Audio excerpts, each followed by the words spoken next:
um lado, um ex-guerrilheiro que defende a reforma agrária em um país marcado pela concentração de terras. Do outro, um outsider que transita entre os apelidos de Trump da Colômbia e Bolsonaro de Macondo. Nas eleições colombianas, os partidos tradicionais perderam a vez. Os candidatos à presidência da Colômbia, Gustavo Petro, da esquerda, e Rodolfo Hernández, da extrema-direita, passaram para o segundo turno numa eleição histórica. Pela primeira vez, partidos tradicionais ficaram fora da disputa no país. Petro, candidato de esquerda que desagrada a setores militares e sempre foi o favorito, recebeu mais de 40% dos votos. Acontece que Hernández, que teve ascensão meteórica até chegar aos 28,15%, conquista votos do eleitorado tradicional de direita e até já recebeu o apoio do derrotado candidato de situação. Hernández cresceu na parte final da campanha, desbancando o candidato da direita moderada, Federico Gutiérrez, que contava com o apoio do atual presidente Iván Duque. Gutiérrez recebeu quase 24% dos votos e já declarou que irá apoiar Rodolfo Hernández. E isso, apesar de inúmeras falas polêmicas.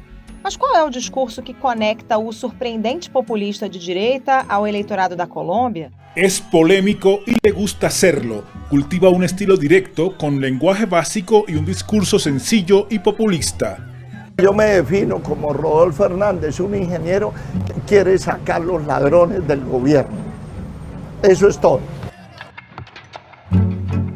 Quem são os dois candidatos que desbancaram os partidos tradicionais e vão disputar o poder na Colômbia dentro de 3 semanas? Qual o cenário que levou a essa situação? E como a equipe de Hernández, que é a grande surpresa dessa eleição, encara as comparações com Bolsonaro? Esses são os temas do Ao Ponto desta terça-feira. Eu sou o Roberto Maltic, estou com a Carolina Moran e nesse episódio conversamos com a repórter especial Janaína Figueiredo, que acompanha todos os detalhes da eleição na Colômbia e seus desdobramentos no continente. Fique com a gente.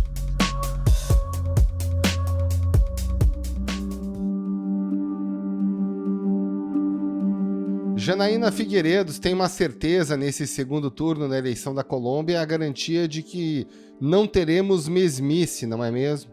Gente, que tsunami política na Colômbia, realmente, eu vinha prevendo que isso podia acontecer, mas quando a gente vê que de fato aconteceu, é muito impressionante. A política tradicional é carta fora do baralho, temos 2 opções extremas e que assustam a setores da população, né? Por um lado, o ex-guerrilheiro, o senador, ex-prefeito de Bogotá, Gustavo Petro, que era e sempre foi o favorito nessa campanha e sempre teve um lugar garantido no segundo turno, se não ganhasse no primeiro, porque isso foi cogitado em algum momento, até que apareceu esse fenômeno chamado Rodolfo Hernández, um senhor, um engenheiro de 77 anos, cuja única experiência política é ter sido prefeito da cidade de Bucaramanga, na região de Santander, na Colômbia, e que cresceu quase 20 pontos percentuais no último mês de campanha. Realmente uma experiência impressionante de observar, vi poucas vezes isso na América Latina, é assustador, porque é uma pessoa, como volto a dizer, que não tem muita trajetória na política, embora tenha estado vinculado, enfim, tenha tido como aliados, por exemplo, o ex-presidente Álvaro Uribe, que é o nome talvez mais simbólico da política tradicional colombiana, mas hoje ele quer distância de Álvaro Uribe, porque tudo que ele quer representar hoje é a antipolítica, é o antissistema.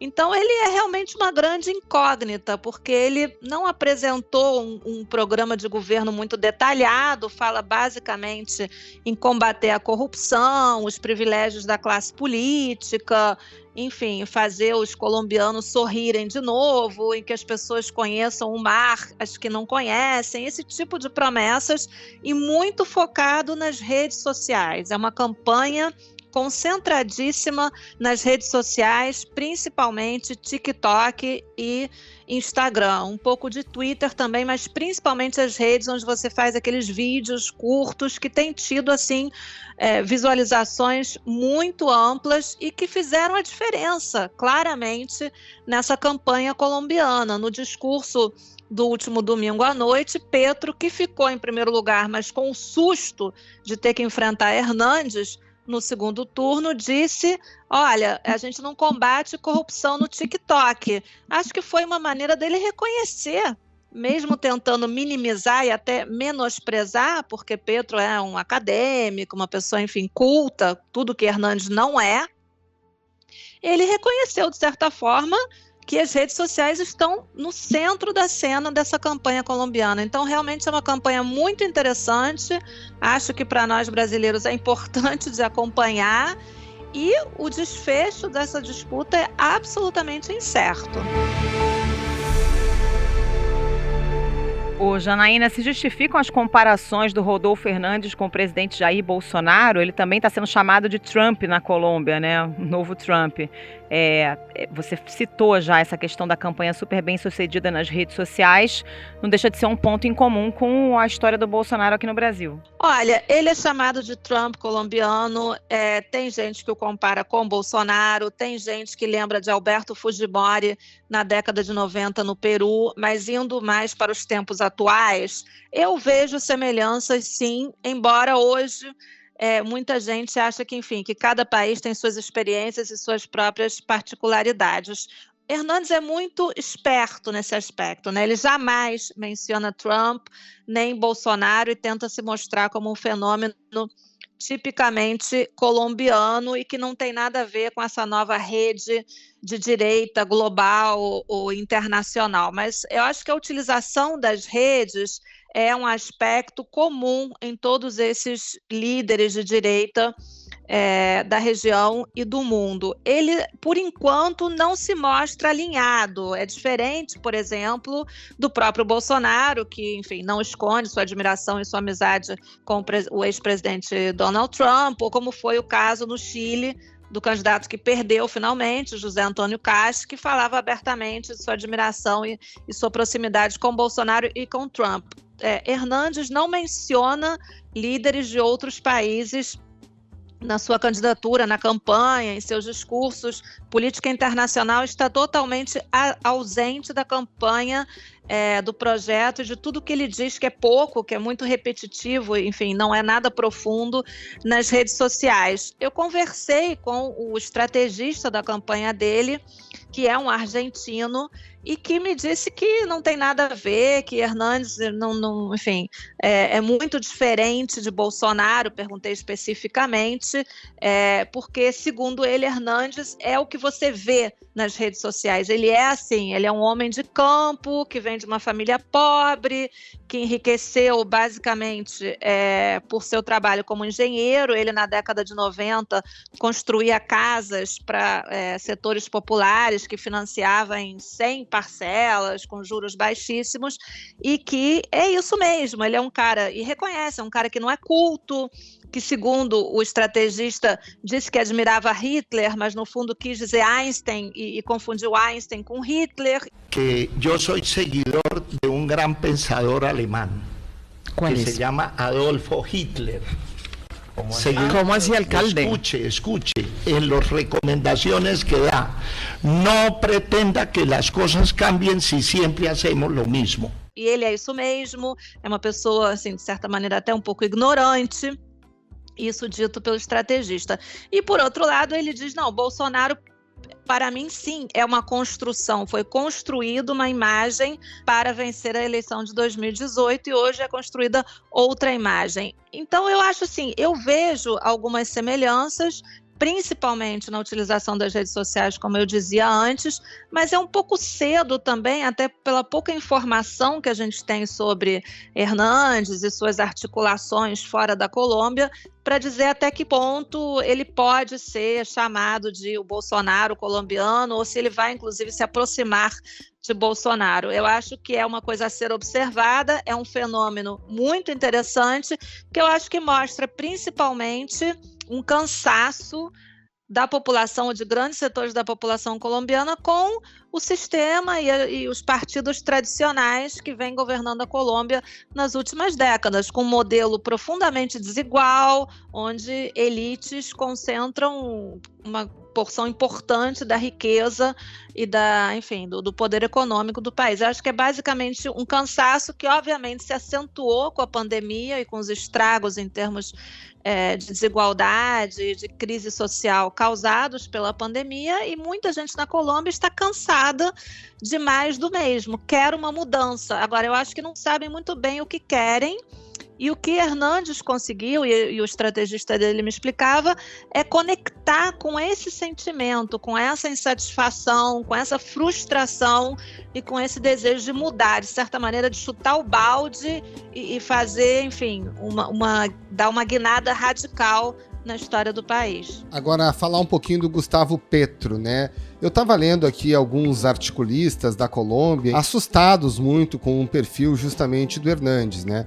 E inclusive usam a palavra suicídio, né? Que seria um suicídio, uma presidência com um cara com esse perfil aí de extrema direita, né? O Gustavo Petro, de outra forma, ele se apresenta como um candidato que está sendo festejado, de fato, há muito tempo, por ideias que contagiam, de fato, esse eleitorado mais progressista, líderes também mais progressistas aqui no continente como um todo, né? Que figura é essa que, na verdade, você até mencionou que é um extremo, mas tem se apresentado como um cara mais de centro, né?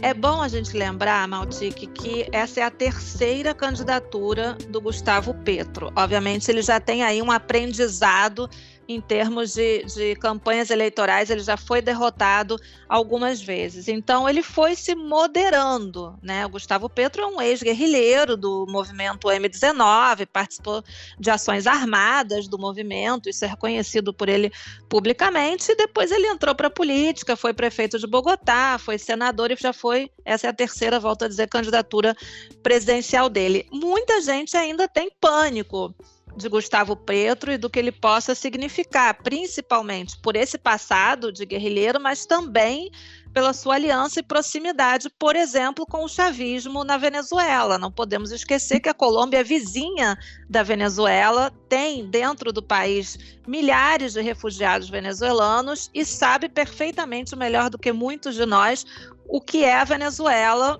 desde que o chavismo chegou ao poder e principalmente desde que Maduro é presidente, em termos, né, de perseguições e autoritarismo, enfim, e decadência do regime democrático, se é que ainda podemos chamar a Venezuela de uma democracia. Então existe muito temor porque é conhecida a amizade que Petro teve com Chávez e a proximidade que ele tem com o chavismo, embora ele tenha já claramente, e isso é parte da moderação que ele adquiriu nessa terceira candidatura, se descolar do chavismo, do chamado socialismo do século XXI, mas está claro que ele, se vencer, vai recompor a relação da Colômbia com a Venezuela, isso ele já admitiu, e vai dialogar com Nicolás Maduro.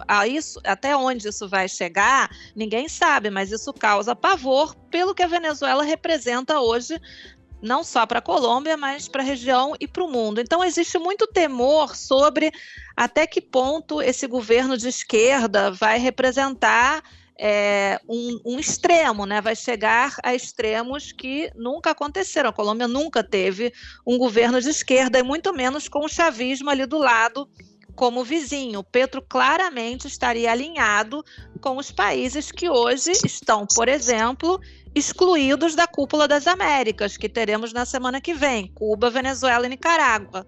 Petro não vai ser crítico, como foram todos os recentes governos da Colômbia, desses governos. Provavelmente vai tentar diálogo, vai tentar algum tipo de aproximação. Então é uma guinada de 180 graus que assusta também quando ele diz que ele quer um Estado mais presente, quando ele diz que ele quer uma reforma agrária. Ele fala explicitamente em reforma agrária num país onde existe uma grande concentração de terras em poucas mãos, em poucas famílias, há décadas, há séculos, eu diria.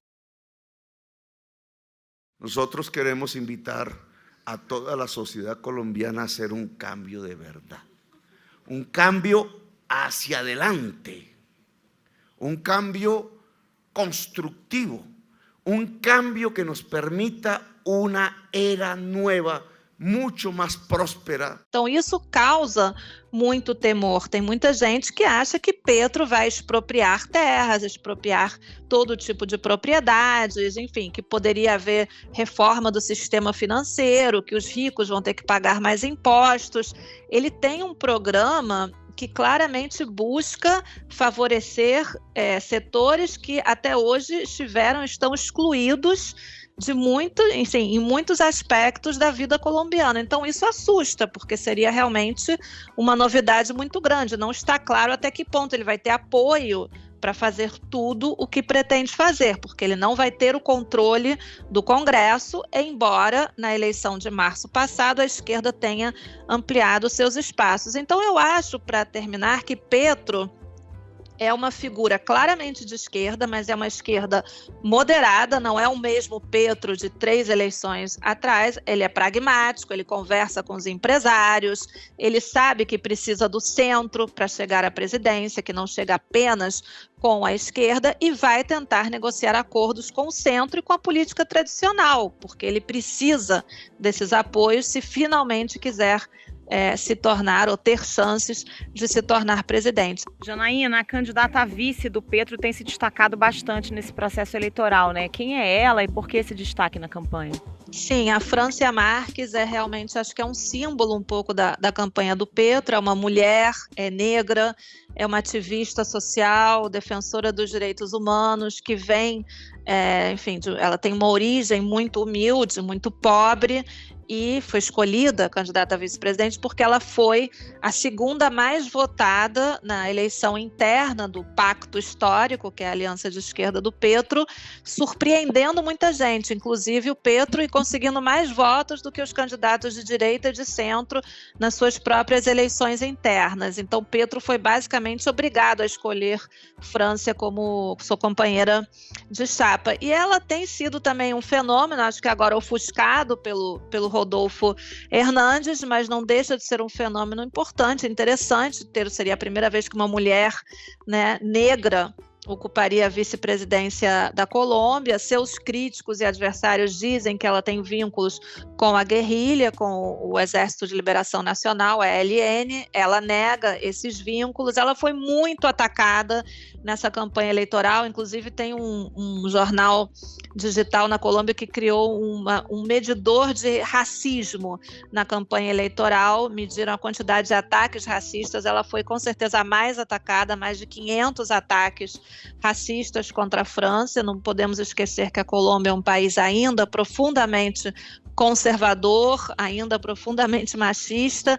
Então eu acho que já o fato dela ser candidata a vice do favorito até agora, vamos ver nas próximas 3 semanas, é símbolo de que a Colômbia está num processo de transformação e que muitos colombianos querem uma mudança, querem um país mais diverso, mais plural, mais inclusivo, onde as mulheres tenham um papel mais relevante.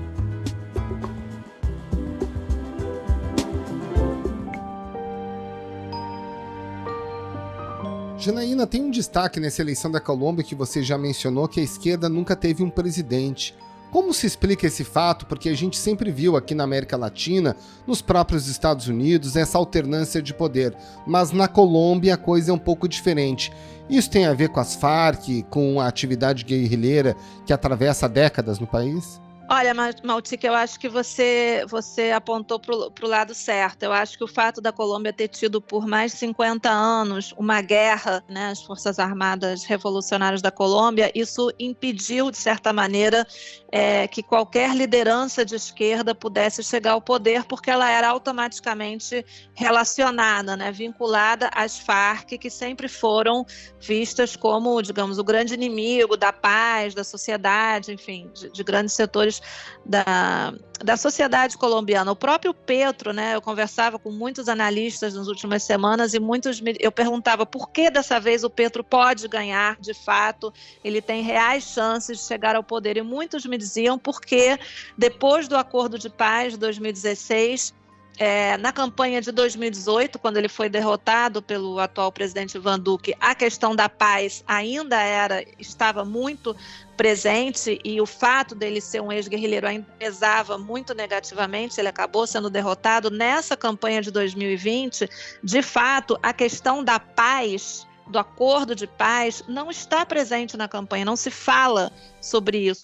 O acordo firmado em Cuba estabelece vários pontos, entre eles que os rebeldes entreguem as armas e que o governo promova a reforma agrária. O Hernandes, por exemplo, jamais falou sobre o acordo de paz, e ele teve uma filha que supostamente foi assassinada pela guerrilha em 2004. Então, o fato da paz, do acordo de paz, isso apesar da Colômbia estar com índices de violência altíssimos, muitos assassinatos de lideranças sociais no interior do país, apesar disso, do narcotráfico estar passando por um momento de auge, de crescimento, de muita atividade, mesmo assim, hoje o assunto não é esse. O assunto é a crise econômica, o desemprego, os quase mais de 20 milhões de colombianos que estão abaixo da linha da pobreza, num país de 50 milhões de habitantes. O assunto é esse.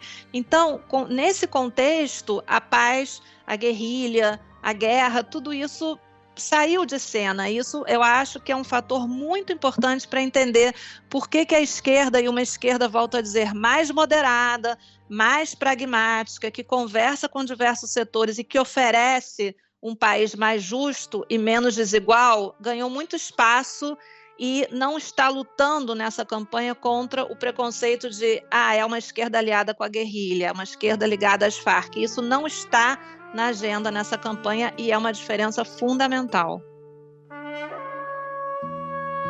Janaína, como é que essas eleições na Colômbia se tornam um componente importante no xadrez da região, inclusive aqui para o Brasil, né, com o atual governo Bolsonaro preocupado com a possibilidade da vitória da esquerda em mais um país vizinho? Eu acho fundamental o que vai acontecer na Colômbia para a região e para o Brasil, especialmente. Hoje, o presidente Bolsonaro, que não tem, digamos assim, não dedica muito tempo à política internacional e não considera, eu acho, muito relevantes as alianças internacionais, com exceção de algumas muito específicas, como a aliança com Trump, enfim, a própria relação com o presidente Putin na Rússia.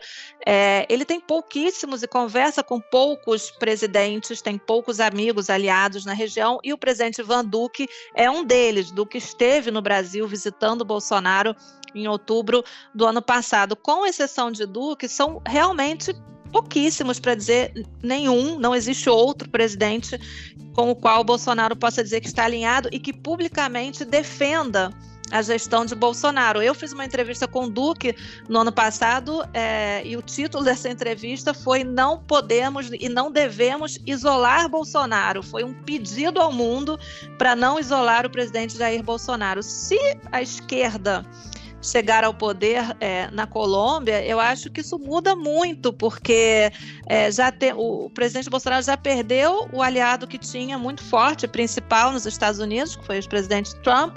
Se perder Duque, também vai ficar totalmente sozinho na região, e não sei se isso, enfim, é considerado muito, muito importante neste momento, mas para o futuro, se ele eventualmente for reeleito, acho que o cenário para um Brasil de Bolsonaro fica muito adverso e fica muito, obviamente, muito mais promissor para uma eventual volta do ex-presidente Lula ao poder. Temos a vitória de Boric no Chile, Castillo no Peru, que é um presidente muito fraco, mas enfim, está lá, Maduro na Venezuela, os únicos governos assim mais de centro ou centro-direita e que estão bem, o governo do Uruguai, principalmente, Lacalle Pou, que é um presidente forte, mas que totalmente descolado de Bolsonaro, e Lasso no Equador, que não é um presidente forte, que tem uma certa relação com Bolsonaro, mas é muito fria.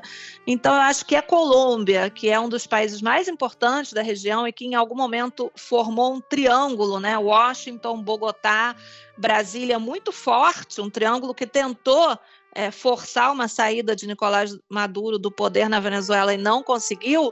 Esse triângulo se desfaz totalmente. Trump já saiu, se sair Duque também, fica só Bolsonaro. Acho que essa imagem fala por si só, né?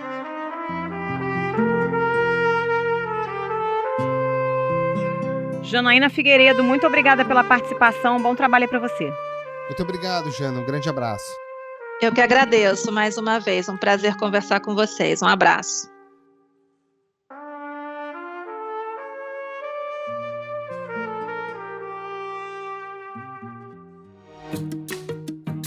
Esse foi o Ao Ponto de hoje, o podcast diário da redação do Globo. Nessa conversa, a gente conta com a participação de toda a equipe do jornal, as mesmas pessoas que levam até você informação e análise de qualidade todos os dias. Quer saber mais? Assine o Globo. Acesse assineoglobo.com.br e confira todas as notícias e reportagens especiais. Nesse episódio, além dos áudios da TV Globo, a gente utilizou áudios da AFP, da CNN em espanhol e do canal no YouTube Sangre Azul. A produção foi da Roberta de Souza e a edição do Luan Oliveira. Tchau. Até mais.